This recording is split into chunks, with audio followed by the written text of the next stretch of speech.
Hello and welcome. I'm so glad that you could join with me today. I'm going to do a reading for the collective and see what comes up. Some of us are choosing to repeat cycles again, and then we wonder why it doesn't work out in our favor.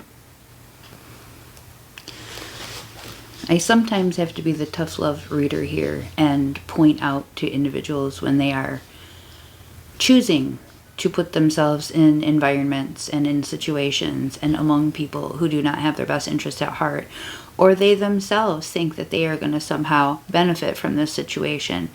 If you are going into a situation thinking that you're going to find some advantage here, you're not. It's going to be the same mess. You're choosing from the same place. You're not choosing for yourself. You're not putting yourself first. And then you're wondering why people aren't choosing you. Well, you didn't choose yourself. You set the standard there. You set the bar very low. And then you're surprised that it happened that way. Why? This is what you are going to get. And every time you choose something else besides your own best interest first. It's hard sometimes to choose yourself first. It's hard sometimes to separate yourself from individuals that are inconsistent or who are manipulative. Especially if they keep drawing you back. I'm getting some of you are in some very toxic relationships that keep cycling back through the same things. I'm going to do better. I'm going to stop doing this. I love you. I care about you. I'm not going to do this anymore. It doesn't matter how much they love you. It matters how they treat you. Do they demonstrate that they love you? You can say things all you want, but then you're left feeling like you're getting just beaten down by life. Where are they now? Well, some of them are picking you back up and go, oh, baby, I'm so sorry I hurt you. I'm going to do it. I won't do it again. It'll be better next time. How many times are you going to play into this cycle? How many times? How many times are you going to let somebody continue to do this to you? How many times are you going to walk into a situation, be disrespected, and not turn around and walk back out? You can walk in and they can all, oh, we're so glad you're here. But the moment that you're being disrespected, the moment that your boundaries have been crossed, it is up to you to stand up and say, I'm done, and leave. Leave the situation. Walk away from it. You cannot blame anyone else for something that you continually put yourself through, that you continually allow to happen. Well, if I didn't feel this way, then this wouldn't.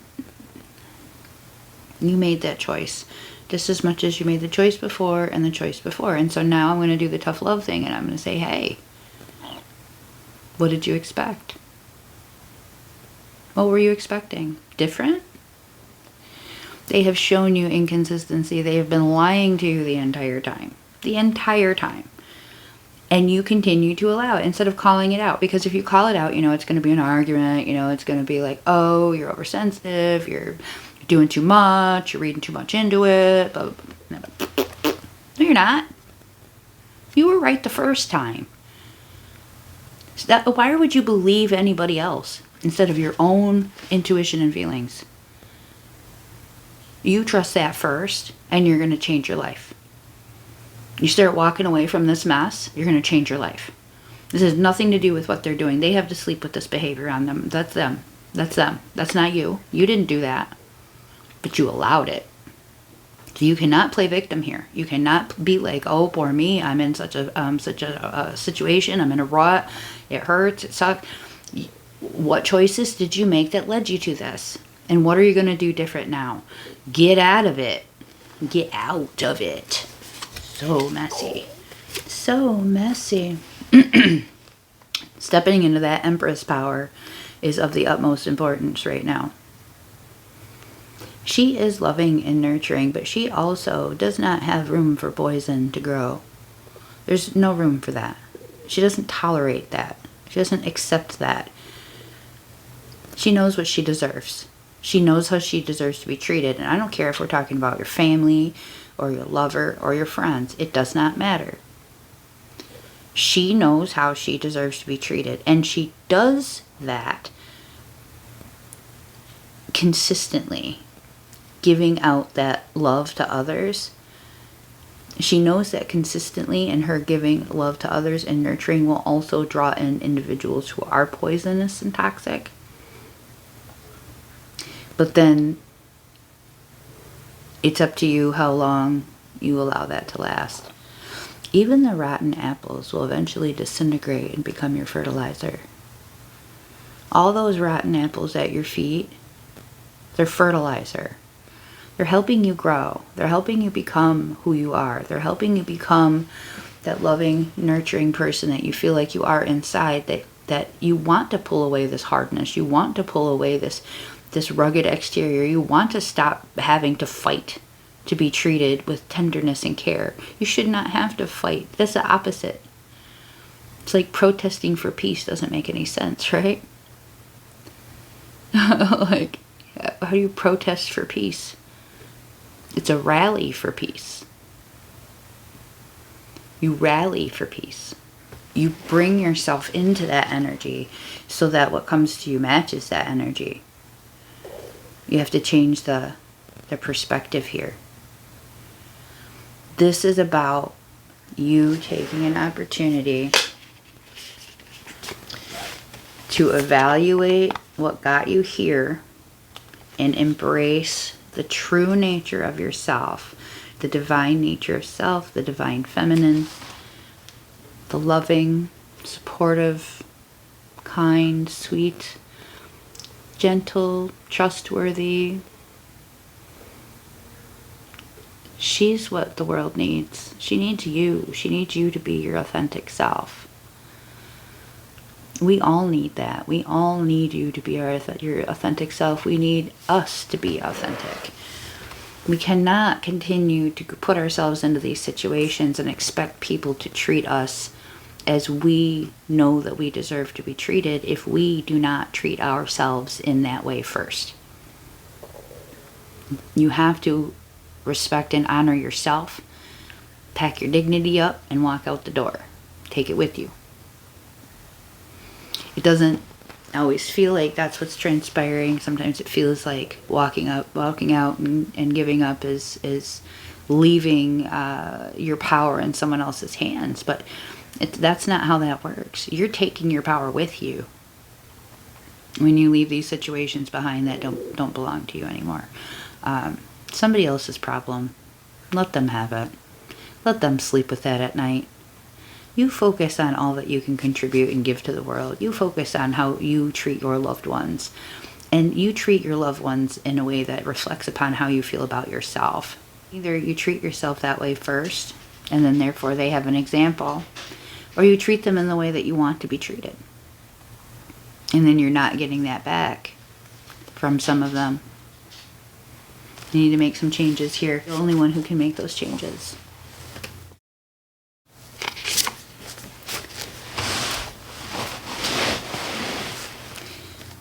The abundant universe will provide. Some of us might be in situations where we're not entirely sure how things are going to pan out. There's a question, there's a lot of uncertainty about pushing forward, and all of this doubt, all of this questioning, all of this overthinking, all of this trying to have all of the answers at once is preventing you from putting all of that energy into actually doing. We don't need to worry about the situation. We've been guided here. We've been put in this situation. You see what needs to be done. You feel what needs to be done. You know what needs to be done. And you're doubting it. You're questioning because you wonder if it's going to work, if it's going to pan out, if it's going to play out the way that you need it to. The universe provides everything that you need. All you have to simply do is receive it. Allow it. Allow the possibility. Allow the potential. If you haven't taken time to sit down and just feel out the potential, you don't need to know the answers. What some people need in abundance is not resources or wealth in the material sense. What some people need is patience. What some people need is love and understanding. What some people need is a path forward. What some people need is a certain connection. There are different definitions of abundance in terms of what it is that we need. It's not always, I need to know that the finances are going to be coming in. But you do need to know that what you need in order to continue forward in your mission and in your goal, the universe is trying to provide to you. And you're sitting there overthinking it, and you're sitting there doubting it, and you're not putting the energy into the actual act of what you need to be doing. Trust that the universe sees you, hears you, and has guided you here. Okay, you know what you need to do. All you have to do is do it. And start doing it. It will come in. When you're not paying attention, when you're just doing the work, when you're not overthinking it, that's when you start getting the phone calls. That's when you get the email. That's when you get the text. Not when you're sitting there going, what do I do about this? What do I do about this? What do I do about this? How do I get what I need? You're asking all these questions because you are doubting that it's already happening for you. But you know what you need to do. You're already drawn to it. So stop doubting it. Just do it.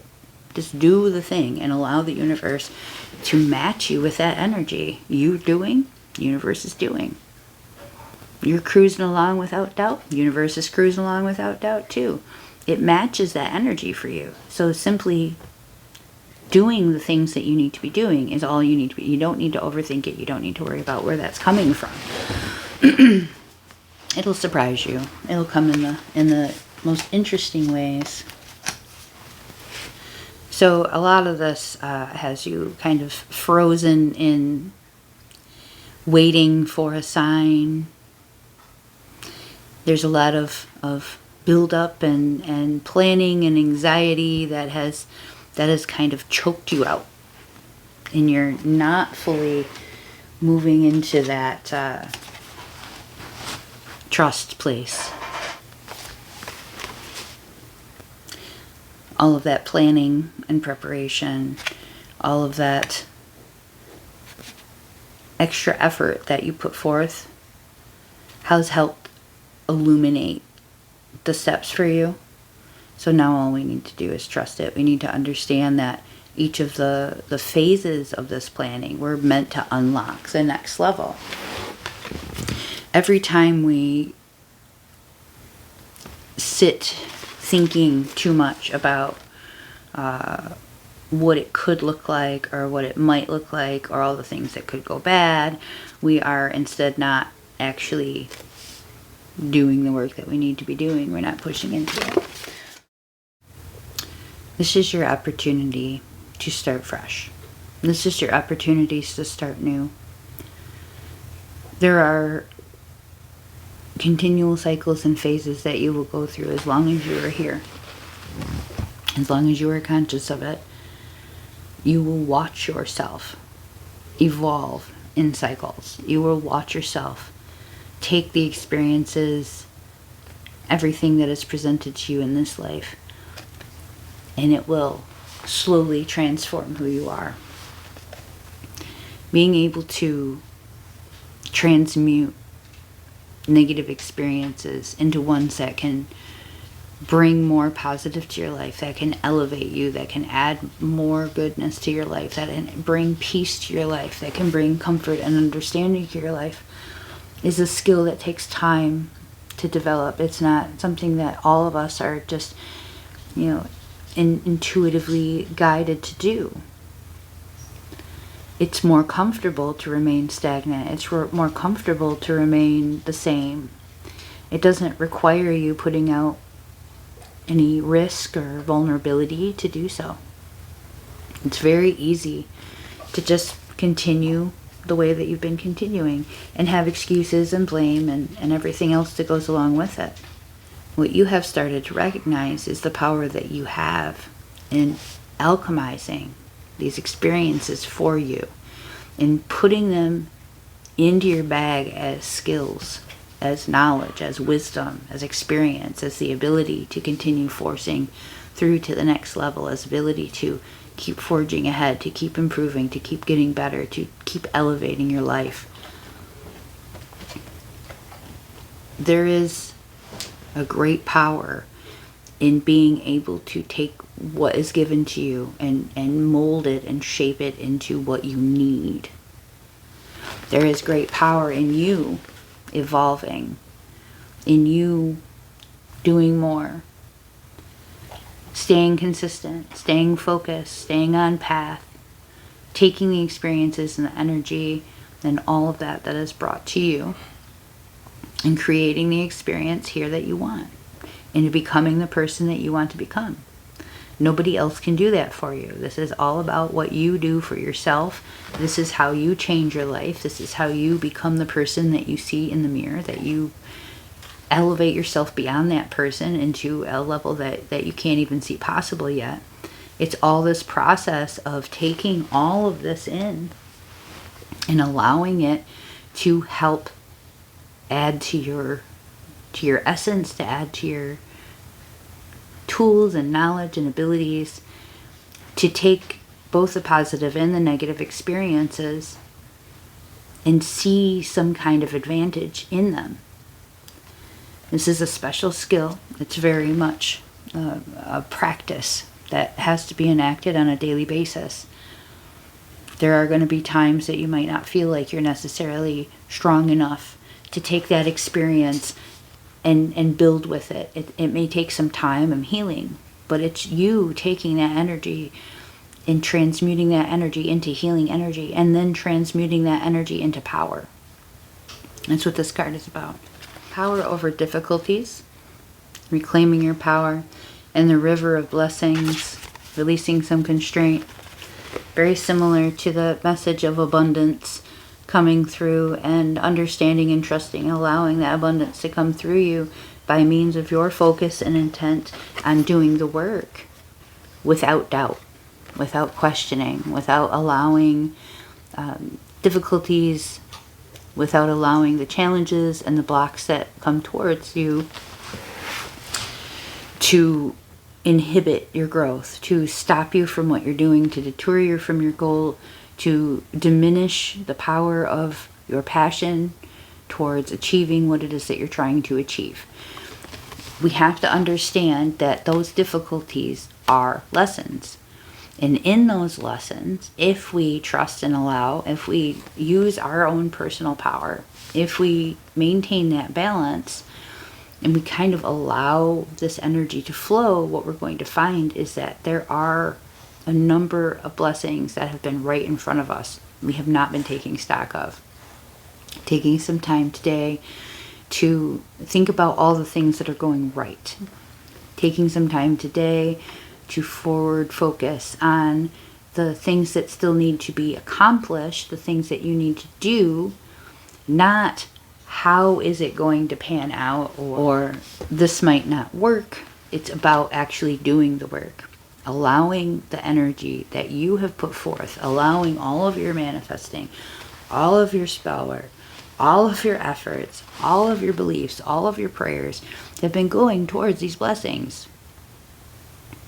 But you are sitting there questioning and doubting, and not just continuing along the way that you're supposed to be doing. We're going to come across difficulties. It's absolutely imperative that you just continue to work through them, that you continue to look at each step, one step at a time, that you continue to trust and believe in what it is that you're trying to accomplish. There's no reason why you cannot make all of your dreams come true. They don't happen overnight. They don't happen all at once. But you also don't need to have every aspect of that plan completely laid out. You don't need to see how it's going to all happen. You just need to believe in it and put the work in, and consistently show up for yourself. Consistently receive the blessings. Allow yourself to break out of the box, to go into new situations, to follow your intuition, to allow other people to help you, to contribute, to be a part of your blessings. They were sent here for a reason, and you're focused on the problem, so you're not focusing on that there's a person right in front of you with a solution that was sent to you. We have to be open to all of these possibilities and recognize that when we are encountering these difficulties, there is something there that we are supposed to open our eyes to. Whether it is that we are inhibiting this, whether we are ignoring our resources, whether we are overlooking resources and possibilities. But there's no message here that says what you're trying to accomplish can't be accomplished. It's asking you to be persistent. It's asking you to continue going in the path that you know is right, to follow your intuition and do it, and don't worry about how it's gonna happen. It's gonna happen. And it's going to pan out the way it needs to pan out. But if you're not putting that effort in, if you're not keeping your energy balanced, if you're not staying focused, if you're not being consistent, and you're not willing to receive all of the help and the blessings that's been sent to you over and over and over again, because you're focused on all these negative aspects, it's going to take a lot longer. It's going to feel a lot harder. Spirit doesn't want you to feel like it's hard. There is difficulties, yes, and there's also solutions right in front of you. Being a little bit more open to those, asking for help. You don't have to share the details of all of your goals with everybody. For some of us, we need to keep some of that information to our smaller circles, because there are going to be individuals that will want to inhibit what you're trying to accomplish, will try to downplay what it is that you're trying to accomplish, and that negative energy is going to throw you off balance as well. So we want to avoid this attachment to the problem, and instead we want to be receptive to the solutions. I hope this message finds you in a place where you can receive it, and it provides you with the guidance and the clarity that you were asking for. Personal readings are available by donation. If you're interested, please DM or check out my website. Thank you so much.